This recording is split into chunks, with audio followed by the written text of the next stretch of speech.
Hello, my name is Pepe Manikan, and today we're going to do some unboxing.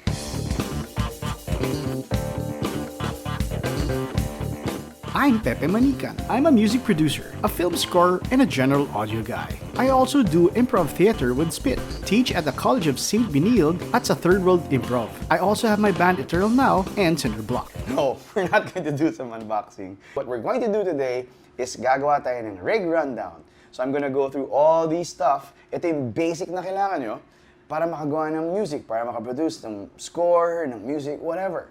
So, stay tuned kasi iisa-isahin natin to. Right? Okay, so ano mang unang-unang bagay na kailangan natin? So actually, one of the first pieces of gear I'm gonna recommend is a decent laptop. Ito yung magiging recording device nyo, ito yung magiging, dito lahat kayo nakasalalay. So I have this old Samsung laptop, 2011 pa to. Pin-upgrade ko lang yung RAM nito recently kasi nagloko na siya. It's always on life support, meaning palaging kailangan nakasaksak kasi yung battery na to wala na. But it still serves me. Scored a lot of movies with it and made music and produced music with it. Ano mga dapat tingnan natin sa isang laptop? Well, kailangan ang hahanapin mo, yung mataas yung RAM. Nowadays, yung mga software natin can easily eat up so much RAM. So today, mas maganda kung kaya ng computer mo 10 gigabytes up. Graphics, not necessarily high. I mean, if you get a gaming laptop, that's more than enough actually. Storage is an issue, so mas maganda kung may 1 terabyte ka at least, because that will really help you. Especially if you're working with movies, they are going to send you a lot of video files, and marami yun. Easily mauubos yung memory mo. And not to mention, if you're using samplers and other software, ang dami rin kakainin nun na memory. So, the bigger, the better. Next thing that I want to talk about is the software. So, maraming naisip, so, ba't ang mahal-mahal ng software, man? Well, that's true before, but now ang dami na rin klaseng software for free or for a really low price.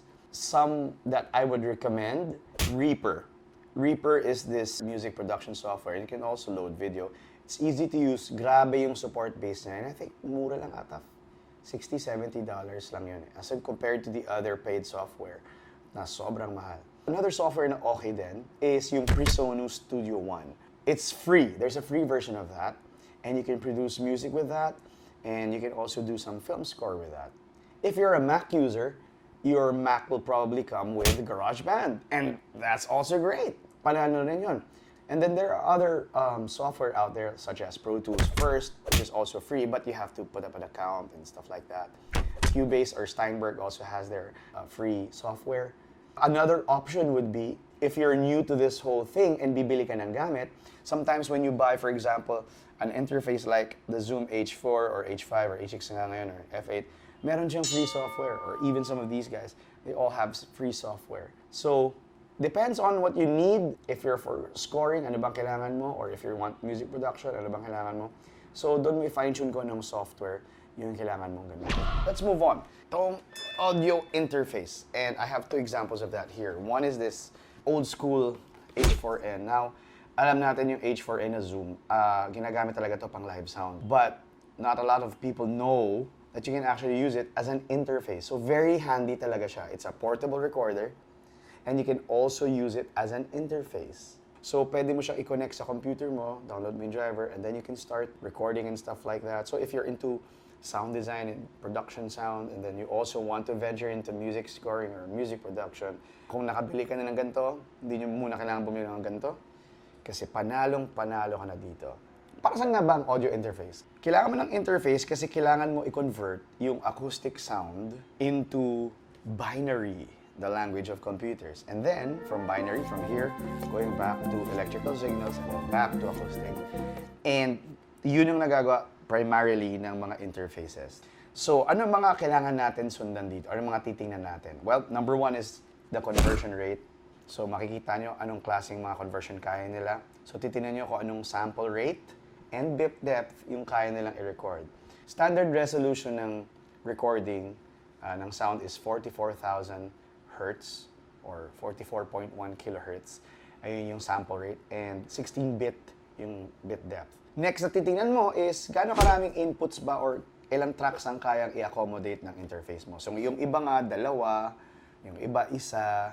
Iba 4, iba 6. So yung akin, pinili ko po itong M Audio Fast Track Ultra nung hindi pa siya nabibili ng Avid. Kaya niyang mag-record up to 6 tracks. So itong 4 na to, plus meron pa dito sa 2 sa likod. And then kaya din niya mag-output into 5 outs.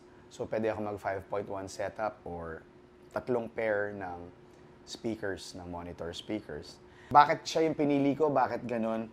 Because I also produce music and sometimes I would like to record multiple instruments right away. So I want to record, let's say, live show. I could record up to 6 tracks sabay-sabay right away from the board. Or if we're doing a demo with my bands, we can just put it in there. And yun nga, titignan mo dyan yung gain niya, may self-noise ba siya, maingay ba siya.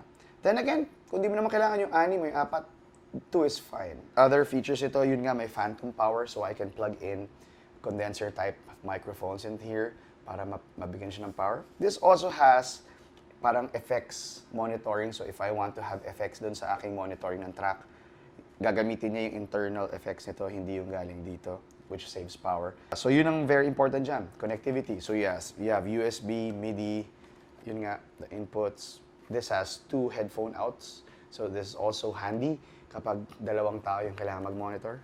This connects by USB. So yan yung mga interface. So the next thing I want is, of course, my main instrument. And I'm a keyboard player. When I was growing up, piano yung kinalakihan ko. So medyo nag-gravitate ako towards the synthesizer. Of course, this is a hardware synthesizer. Meron din tayo ng tinatawag na software synthesizer, yung nasa loob na ng computer. But the nice thing about a hardware synthesizer is, yun yung trabaho niya eh. Sa computer kasi software, minsan dami pang processing, so kumakain siya ng processing power.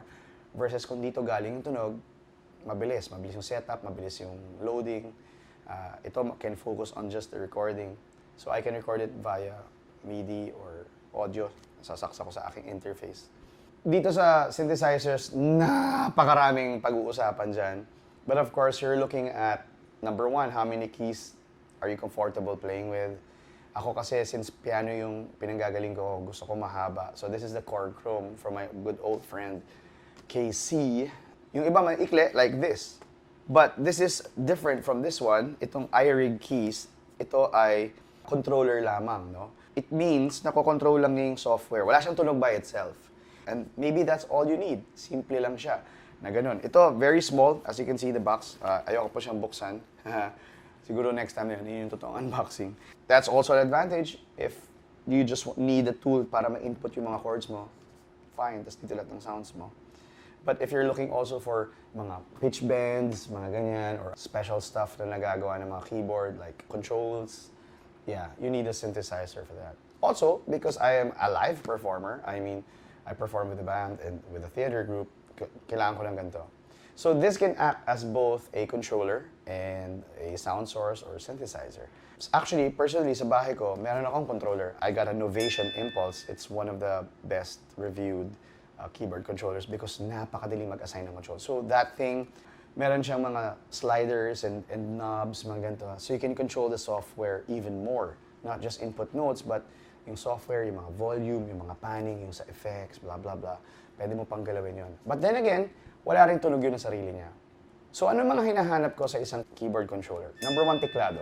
Kasi nga piano ako. So yung hiyang yung daliri ko. And magaang, buhatin. Remember, I'm talking about my portable rig. So mas mahirap magbuhat ng mas mabigat na gamit. Actually, itong keyboard na to, kaya ito yung dinala ko. Magang tong yung workstation na to. Basically, that's what you're looking for. The sound quality of the synthesizers, the keyboard control. So it's really up to you which one you want to choose for your own application. Always ask yourself, ano nga ba kailangan ko? Next, very important, cable. Lahat ng cable, sobrang importante. A lot of people, hindi, remember your chain, this is all a chain. This is what we call the signal chain. And your chain is as strong as its weakest link. Get really good cables. Invest in cables and connectors because they can make or break your sound. Next na gusto kong pag-usapan ay ang aking monitoring. So this is a really cheap Samsung headphone microphone na wala na nga yung covering dito.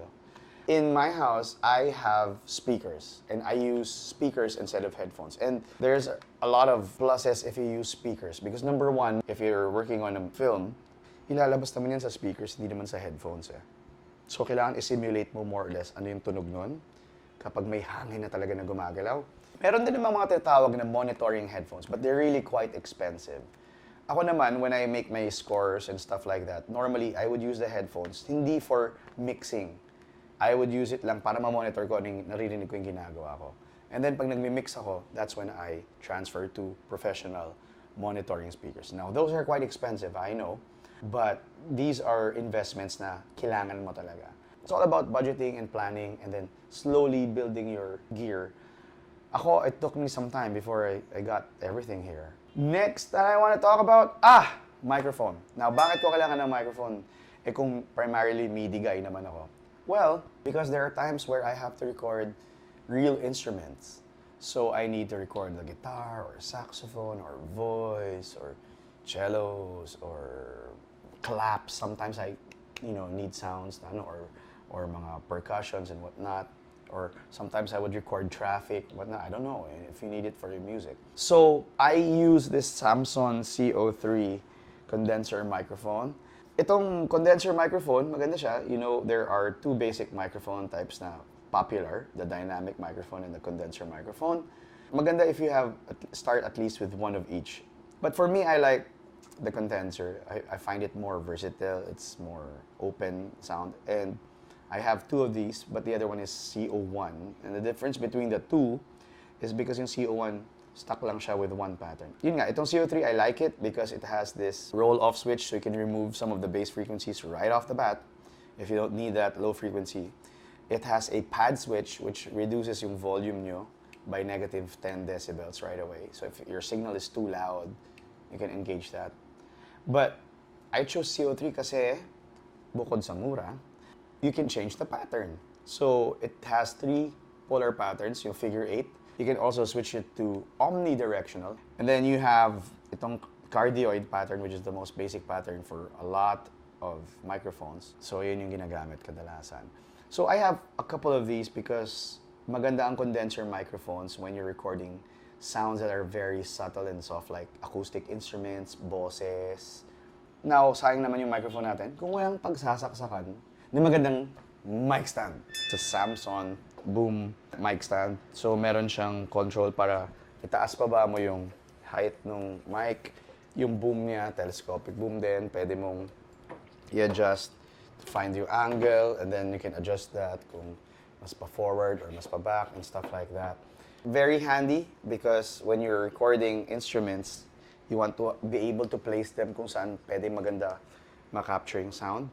Oh, itong nasa taas, this is a shock mount. So pag nakakabit yung ating mic dito, kahit umalog ng konting mic, hindi niyo maririnig yung wala siyang umaalog na tunog. So panalong-panalo. So, yun, ito yung mga gamit, mga basic na gamit na kailangan mo para maka-start with music production. Actually, even if you just had the laptop, the headphones, this and this, because even in the Mac, yun okay yung sound with just GarageBand. Buhay ka na eh. Of course, better if you had your own interface. If you wanted to record other instruments into the laptop or your tablet, pwede. But kung wala naman, magmi-MIDI ka lang, hindi mo kailangan ng live acoustic sounds. You can just use this, and then you can roll. Ganun na kadali gumawa ng music talaga. And the prices are all going down. Now, remember, music is not the gear. Hindi porke ito yung pinakahanep na gamit, makakagawa ka ng magandang music. Music, ito yun, tsaka ito. So, kahit pangit yung gear mo, kahit luma, pero maganda yung dito mo, tsaka dito, makakagawa ka ng magandang music. This just helps you bring it out.